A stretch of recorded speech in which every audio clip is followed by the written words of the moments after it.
বিষয় ভালো আছেন, খাবার খেয়ে সুস্থ আছেন। এখন বাজে হচ্ছে 10টা 20 আর আমি আছি সিলেটের গোলাপগঞ্জে এখন অবস্থান করছি। আর যেখানে সকালে নাস্তা করব সেটা হচ্ছে আমার বাড়ি রেস্টুরেন্ট। এটা নাকি গোলাপগঞ্জের সবচেয়ে নাম করা রেস্টুরেন্ট। তো এখানে নাস্তার জন্য হচ্ছে বলা হয়েছে কি কি খাবো একটু দেখাবো আপনাদের। আর নাস্তা তো নাস্তা, পরোটা ডিম মেবি হবে, সেটাও কেমন লাগে সেটাও জানাবো।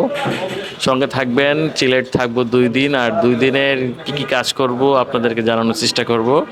সঙ্গে থাকবেন।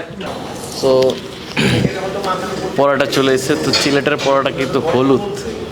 এটা কি আসলে পরোটার ভিতরে কি হলুদ দিয়ে বানায় কিনা জানি না, তবে হলুদ দেখতে ভালোই লাগতেছে। তো হলুদ কেন সেটা জানি না। চা দিয়ে পরোটা কিন্তু সবাই পছন্দ করে, বিশেষ করে আমারও খুব পছন্দ। কিন্তু আমি চা দিয়ে খাচ্ছি না, আমি খাচ্ছি হচ্ছে ডিম ভাজি, ডাউল সবজি, আর হচ্ছে পরোটা। তো নাস্তাতে পরোটা ঠিক আছে। তো আবারও বলি, যেখানকে আমরা নাস্তাটা করতেছি, যে রেস্টুরেন্টে আমরা নাস্তাটা করতেছি, এটা হচ্ছে আমার বাড়ি রেস্টুরেন্ট। সিলেটের গোলাপগঞ্জের সবচেয়ে ভালো রেস্টুরেন্ট নাকি এটা। তো সেখানকার নাস্তা আপনারা দেখতে পাচ্ছেন, ইউনিক পরাটা। আমার বাড়ির রেস্টুরেন্ট সিলেটের গোলাপগঞ্জে অবস্থিত। এটা অনেক ভালো মানের খাবার পাওয়া যায়। আর আইলে আপনারও ভালো লাগবো, দেখবার সবাই।